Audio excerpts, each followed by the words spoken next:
Checks and balances in the United States government is a safeguard to make sure that no one branch or no one person becomes too powerful. The way the Constitution of the United States was set up, it makes it so that each branch has different duties, but they are all equal to each other. I wanted to go over this worksheet with you guys because there seemed to be some confusion. Number one, it says, the President vetoes an energy bill passed by the House and Senate because it does not allow for drilling in the Arctic National Wildlife Refuge.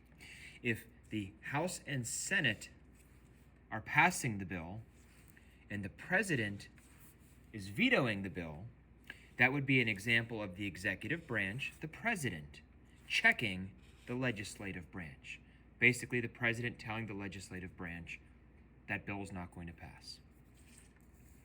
Number two, Congress impeaches a Supreme Court justice for committing tax fraud. Congress is your legislative branch. The Supreme Court, and in this case the Supreme Court justice, would be the judicial branch. Moving right along. The U.S. Supreme Court rules that President Grover's executive act is unconstitutional. The U.S. Supreme Court, in this case, the judicial branch, checks over the president, the executive branch, and tells him that his executive act cannot fly. Number four, the Senate, the legislative branch, rejects the president's appointment of Judge Smith. Because it's the president's appointment, that would be the executive branch. The president calls a special session of Congress requiring all the members to return. The president is the executive, and by requiring the members to return, he's checking the legislative branch. The House and Senate override the president's veto of an education bill with a 2/3 vote. The House and Senate is the legislative branch. And if they're overriding the president, they're overriding the executive. They're saying, the president, you don't have the power to do that. The U.S. Supreme Court rules that a federal law is unconstitutional. The Supreme Court would be the judicial. And if it's a federal law, that means the lawmaking branch or the legislative branch made that law. That'd be the judicial branch checking over the legislative branch. Page 2. Congress impeaches the president for speeding through the streets or whatever he was doing. Congress is the legislative branch, and in this case, they are checking the president, or they're checking the executive branch, and they're saying, just because you're the president, you can't do whatever you want. You can't drive as fast as you want. The Senate rejects the president's appointment of a Secretary of Labor.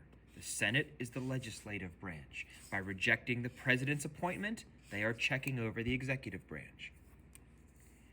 In 1996, Congress rejects the president's budget proposal and the federal government is temporarily shut down.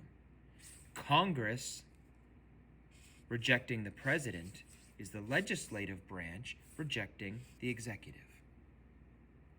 Finally, you ended with two short answers.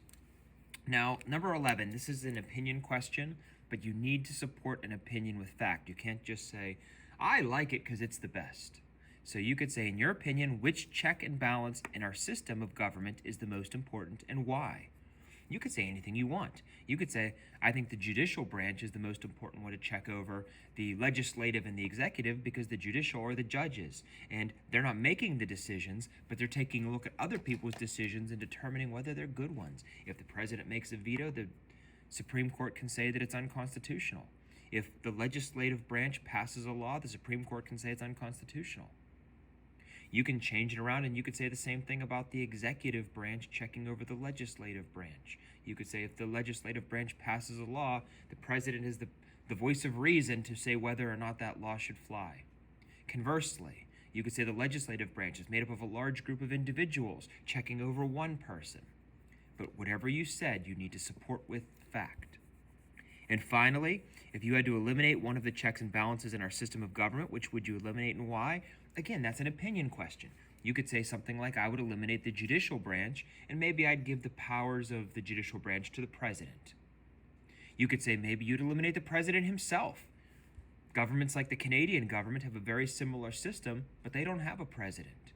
They have a prime minister, which is the leader of the legislative branch. So you could say maybe I'd get rid of the executive branch. and try to have that leader, that individual, function within a different branch. But again, supporting with fact, you would say which branch you would eliminate and why you would eliminate it. Okay? Any questions, please ask. Thank you.